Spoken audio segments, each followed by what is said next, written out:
नमस्कार मित्रों, मैं डॉक्टर राजकुमार हिंदी नवजीवन चैनल में आप लोगों का स्वागत करता हूं। अयोध्या कांड का क्रमशः हम लोग पाठ कर रहे हैं, अध्ययन कर रहे हैं, व्याख्या कर रहे हैं। राजा दशरथ और कैकेयी का संवाद चल रहा है, बेहद मार्मिक प्रसंग। आइए आज हम अयोध्या कांड दोहा संख्या 39 का अध्ययन करते हैं।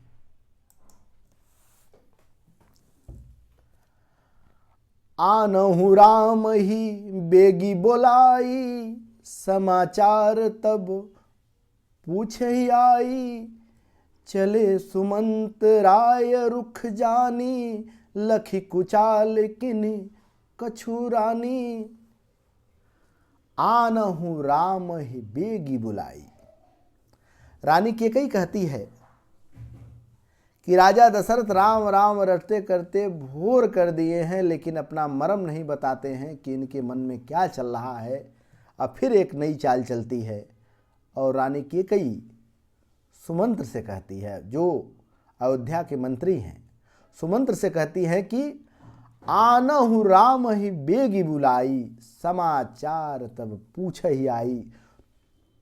तुम जल्दी से राम को बुला लाओ। आनहु राम ही बेग बिलाई, बेग माने जल्दी से तुम राम को बुला लाओ, तब आकर समाचार पूछना। समाचार तब पूछहि आई, तब राजा का समाचार पूछने के लिए आना। चले सुमंत्र राय रुख जानी। जब रानी कैकेयी ने कहा कि तुम शीघ्र राम को बुला कर लाओ, तब राजा का समाचार पूछना, उनके रूखे भाव से ही सुमंत्र को पता चल गया। लखि कुचाल किन्हि कुछ रानी। लग रहा है कि रानी कैकेयी ने कोई कुचाल चल दिया है, कोई रणनीति कर रही हैं, इनके मन में कोई कुविचार आ रहा है। सोच विकल मग परहि न पाऊ, राम ही बोली कही कराऊ। उर्धर धीरजु गय दुआरे, पूछहि सकल देखि मन मारे। सोच विकल मग परहि न पाओ। अब सुमंत्र व्याकुल हो गए। देखिए दशा, सोच विकल मग परहि न पाऊ। सुमंत्र सोच से व्याकुल हो गए और उनके रास्ते में पैर ही नहीं पड़ रहे थे। राम ही बोल कहे कि राऊ। पता नहीं, सुमंत्र सोचते हैं कि राम को बुलाकर पता नहीं राजा क्या कहेंगे। उर धरी धीरज गऊ दुआरे। फिर उर माने अपने हृदय पे हाथ रख के, धर के, धीरज धर के किसी तरह वह द्वार पे गए, और जो द्वार पे सेवक गण खड़े रहे थे, पूछई सकल देखि मनु मारे। सब लोग मारो मन को उदास करके, मन को मार करके फिर सुमंत्र से पूछना शुरू किए। समाधान करु सो सब ही का, गया जया दिन कर कुल टीका। राम सुमंत्र ही आवत देखा, आदरु कीन पिता समलेखा। समाधान करी सो सबही का। राजा के जो मंत्री हैं सुमंत हैं, समाधान करही सब होका, सब सेवकों का समाधान करके समझा बुझाकर सुमंत्र वहां से चले गए। कहाँ जाते हैं? गयहु जहां दिन कर कुल टीका। जहां सूर्य कुल के सूर्य हैं वहां पहुंच गए। राम सुमंत्र को आवत देखा। राम ने जब सुमंत्र को आते देखा, देखते हैं कि सुमंत्र को जब राम आते हुए देखते हैं, आदरु कीन पिता समलेखा। तो राम जी पिता के समतुल्य सुमंत्र का आदर करते हैं। निरखी बदनु कहीं भूप रजाई, रघुकुल दीप ही चले ले आई। निरखई बदन कही भूप रजाई। श्री राम जी के चेहरे को देखते हैं, निरखते हैं। निरखना माने देखना, भाव से देखना। फिर राजा की आज्ञा सुनाकर कही भूप रजाई, फिर राजा की आज्ञा सुनाते हैं। रघुकुल दीप चले ले आइए, फिर से राम जी जो रघुकुल के दीपक हैं उनको लेकर अपने साथ जाते हैं। राम कुभाति सचिव संगमाई, राम मंत्री के साथ, राम कुभाति सचिव संगमाई, जब राम सुमंत्र के साथ जाते हुए लोग देखते हैं। देख ही लोग तह तह बिखलाई, तब सारे लोग देखते हुए विषाद में पड़ जाते हैं कि क्या होने वाला है, क्या आज होगा अयोध्या में। जाई दीप रघुवंश मणि, नरपत निपट कुसाजो, समहि परे उलखी, सिंघिनी हमन हो वृद्ध गिजराजो। जाई देख रघुवंश मरी, नरपत नीट कुसाजू।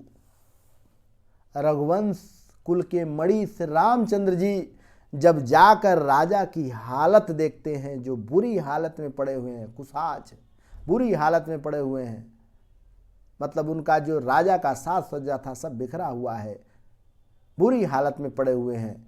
उन्हें देखकर राम जी को ऐसा लगता है कि साहमी परे लख सिंघनी, जैसे किसी सिंघनी को देखकर कोई बूढ़ा गिरिधराज, जो बूढ़ा हाथी है, वह डर के मारे गिर गया है सामने। यहाँ जो सिंघनी का रूप है केकई को दिखाया जा रहा है, और जो गजराज है, जो वृद्ध हाथी है, वह राजा दशरथ के प्रतिरूप में दिखाया गया है। तो ध्यान रखिएगा कि आनहु राम बेगी बुलाई। रानी केकई कहती है कि तुरंत जाकर तुम राम को बुलाओ, समाचार तब पूछई आई, तब आकर समाचार पूछना।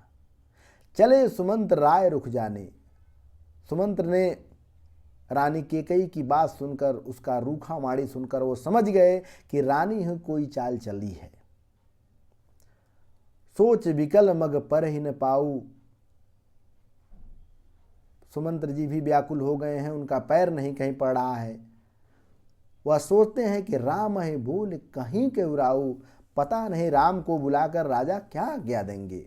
ऊर धरे धीरज गए दुआरो, किसी तरह वह धीरज धर के जब द्वार पे जाते हैं तो पूछई सकल देख मनु मारो। सारे सेवक गण पूछते हैं कि आखिर में मन क्या हुआ, मन मारे हुए सब लोग सुमंत्र से प्रश्न कर रहे हैं क्या हुआ। समाधान कर सो सबही का, सुमंत्र ने सबको समझा बुझाकर गयऊ जहां दिनकर कुलटू का, वहां चले गए हैं रहा सूर्य कुल के सूर्य रहते हैं, उनके महल में जाते हैं। राम सुमंत्र आवत देखा, जब राजा रामचंद्र जी से रामचंद्र जी सुमंत्र को आते देखा तो पिता आदर कीन पिता समलेखा, तो पिता की तरह उनका भी सम्मान करते हैं। निरख बदन कहीं भूप रजाई, फिर सुमंत्र जी श्री रामचंद्र जी को निरखते हैं, देखते हैं। श्री रामचंद्र जी को देखकर राजा की आज्ञा बताते हैं। रघुकुल दीप ही चले ले आई, फिर रघुकुल के दीपक श्री राम को अपने साथ ले जाते हैं। राम कुभाति सचिव संगमाई, और राम जब सुमंत्र के साथ जाते हुए देखते हैं, कुभाति मतलब बिना साज सज्जा के बुरी तरह जाते हुए लोग देखते हैं। देख लोग तहाँ तहाँ विकलाई, तब सारे लोग विकल हो जाते हैं। जाय देख रघुवंश मणि, नरपत निपट कुसाजू। जब रामचंद्र जी दशरथ जी के पास पहुँचते हैं, उनकी बुरी दशा हालत को देखते हैं तो उन्हें ऐसा प्रतीत होता है समहि परे लख सिंघनी मनहु वृद्ध गिजराजू। जिस तरह एक शेरनी को देखकर बूढ़ा हाथी गिर जाता है भयभीत होकर, वही दशा आज राजा दशरथ की हुई है। तो ध्यान रखिएगा, फिर वही बात, राजा दशरथ का वात्सल्य प्रेम, राम का सुमंत्र के प्रति पिता का भाव, और राम दशरथ की तरह सुमंत्र भी रूखे वचन सुनकर उनकी व्याकुलता यह राम के प्रति अपार स्नेह का प्रेरक है कि अयोध्या को लोग राम को किस तरह प्रेम करते थे। यहाँ इस लाइन में ये भी दिखाया गया है। इस तरह आज की यह व्याख्या समाप्त होती है। आप लोग काव्य सौंदर्य में लिख सकते हैं। यह पूरी जो भाषा है अवधी भाषा चल रही है। छंद चौपाई दोहा है। अलंकार में दो अलंकार इनके सब जगह मिलेंगे, रूपक और उत्प्रेक्षा। जहाँ मनहु जनहु रहता है वहाँ उत्प्रेक्षा रहता है, तो मनहु बार बार मिलता है, ठीक है। तो इनके उत्प्रेक्षा, उदाहरण, प्रतीक, इनके विशेष अलंकार हैं, यह आप लोग लिख सकते हैं। और निश्चित रूप से आप लोग अच्छे से अर्थ समझेंगे तो अच्छे से लिखेंगे। ध्यान रखिए कि अच्छा लिखना बहुत ज़रूरी है। बहुत बहुत धन्यवाद। बने रहिए आप लोग हिंदी नवजीवन चैनल के साथ। बहुत बहुत धन्यवाद।